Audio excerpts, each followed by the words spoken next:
Is the Daemonsmith hero any good in patch 6.1.3? I'm sure having gotten this far, you're wondering, how do I get my war machines super good in the Chaos Dwarf faction? What more is there?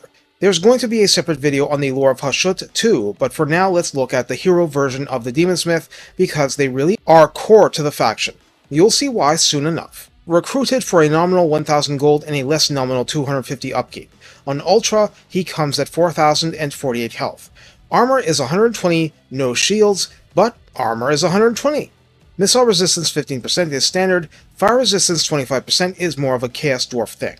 Leadership 70 isn't terrible. Speed 32 and charge speed 41 aren't that high, but aren't like Infernal Ironsworn speed. Melee attack begins at 38, and each blow is magical attack, like the Lord versions. Attack interval the standard 4, medium splash target size is regular cavalry on down, and max target splashed is only 3. Melee defense starts at 36. Weapon strength comes at 310, split base 220, and armor piercing 90, charge bonus 16, mass 1100 probably from the armor. Each Daemonsmith has a heavy pistol for ranged. Ammunition of 45 means not running out too quickly. Range is 110, missile damage is officially 135, but the thing about this is, it is both flaming attack and inflicts the flammable debuff, 20 seconds, of 20% fire weakness, of course applying to his own next attack. But I've mentioned this synergy for things as basic as Hobgoblin Archers to Godai Fireborn.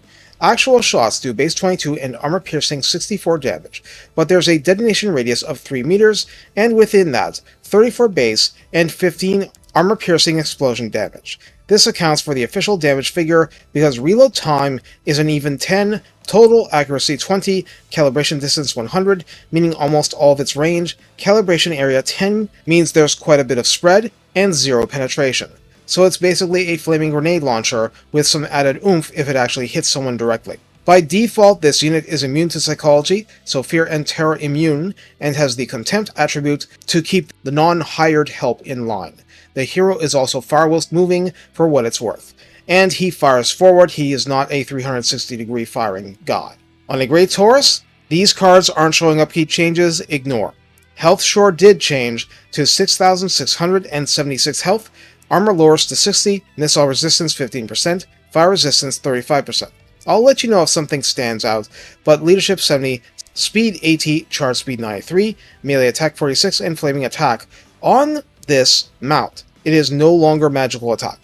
Attack interval 3.8, large splash target size, so flammable trolls on down, max target splash 5. Melee defense 28, weapon strength 450, split base 130, and armor piercing 320, charge bonus 80, mass 2300.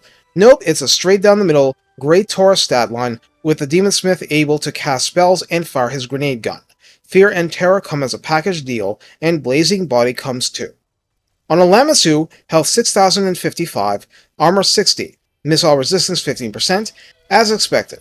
Spell resistance 25%, and fire resistance 25%. Leadership 70 base, speed 85, charge speed 95. Melee attack, okay. This is 40, and each blow is magical attack, not flaming. Attack interval a vicious 3.6, splash target size large, max targets 5. Melee defense 48. Okay, that's really not bad. So you see how this varies a little from the Overseer balancing.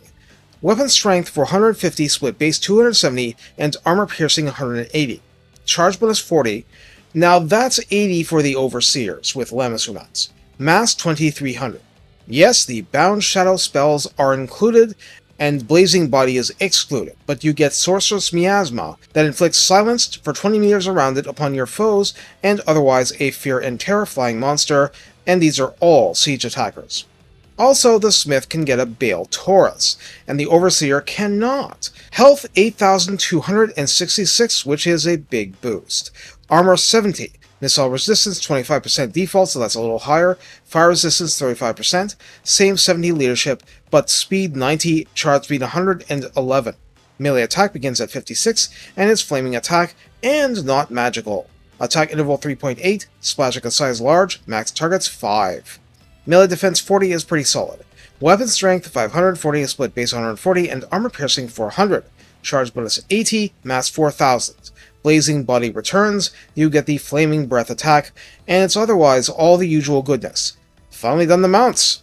But what you see is that despite being a caster hero, on the mounts he has basically zero penalty compared to the monster versions, and hits really hard, especially on a Bale Taurus.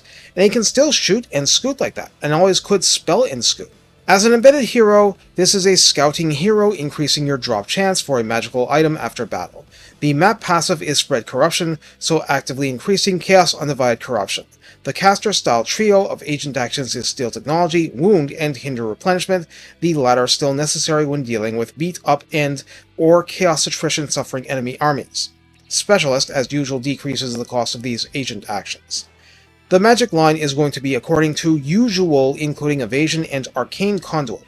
For the combat line, Survivalist adds 5% health. 3 pips of Always Ready grants reload time reduction 15%. Bandolier provides plus 30% ammunition at 3. Expeditious Endeavor is plus 15% at 3 pips, and imagine that on a Bale Taurus. Piercing Shots at 3 is plus 15% direct and plus 15% explosive missile damage. Now, this is actually a short line, and the capstone, so to speak, is Foe Seeker to increase speed and decrease fatigue as an active ability.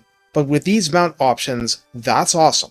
The top line includes standard options for 10% missile resistance and 10% spell resistance, and allows 2 pips in Sorcerer's Curse at rank 17, allowing you to willingly choose up to 20% physical resistance at the cost of plus 20% miscast chance forever. That's 20% more chance to have overcast spells blow up in your face, at least as a side effect of success. It's there, but know what you want out of the hero before you pick that. At rank 10, you can choose 3 1-pip wonders that are not mutually exclusive. Reforge gives the ability. The Reforge ability has 2 uses, 100 meter range, 19 second duration, 9 second cooldown. Any single unit considered Hell-Forged is healed for 0.80% per second. Now, Infernal Engineer has a caveat, and I want you to listen carefully, because apparently this is still a thing. When active in 35 meters around the Daemonsmith, friendly artillery and war machine units, the wording is not limited to Chaos Dwarf roster, gain 15% missile resistance and plus 20 reload skill, allowing faster firing. The condition is that you have friendly units of this type in range, and the Daemonsmith is on the ground. That means, if using a flying mount, you must consciously and with malice aforethought get his mount's tail on the ground. Now, the mounts are fast enough that even with a third of speed shaved off for putting a flying mount on the ground, you might well be able to run with the Iron Demons like this. At least keep this in the back of your mind if you're using the Swave Flamethrower Regiment of Renown, Iron Demon. Speaking of, all-terrain vehicle provides Strider and Vanguard deployment to War Machine vehicles, and in this faction we're talking about the Skullcracker and the Iron Demon. You don't have to be within radius for this at all, just part of the same army. So you could get your magma cannons to fire faster, while your Skullcracker takes skulls and doesn't bother with names, only unmarked graves. Obviously there's a little more to this, with traits and items, but a lot of that is random. The lore you pick is not, and lores of Fire, Hashut, Death, and the ever-awesome Metal are available to you. So how do we use the Daemonsmith? Well, aside from a Necrotect-like ability applying to Hell-Forged stuff, there's an awful lot. Not only are these caster heroes, you can use them as full hybrid ranged and melee flying monster mount heroes, one with silenced, the others with ridiculous charge bonus and serious armor piercing ability. And that dinky pistol inflicts flammable, which you can use to enhance a flame storm, which you can use with Kindle Flame to make every enemy 20% more weak to fire for its duration. Okay, if not a firecaster, just to make the Bale Taurus's breath that much more powerful. So there are ways to make this hero work for you. Now, the cool mounts only start at rank 10, and if in the air, everything wants to shoot you. And if on the ground, this is not an overseer, and roadblocking for your blunderbusses, while an option, is still dangerous business. I don't feel the need to give a lot of advice here, but just be very concerned about overconfidence and cheaply losing your Daemonsmiths. Finally, the Reforge ability is wasted if you don't have any Hell-Forged stuff, and Infernal Engineer is wasted if you are incompetent at planning and actually took to the field without at least artillery. So keep these things in mind. If you genuinely don't have the wins and the situation to use their magic, make infernally certain you use their passive to reload skill for the artillery that is very much doing damage for you at far longer ranges than your smith can in that situation. I've won entire battles like this, and you can too. Take care, and have fun maximizing death and fire, with a bit of Hashut metal playing in the background.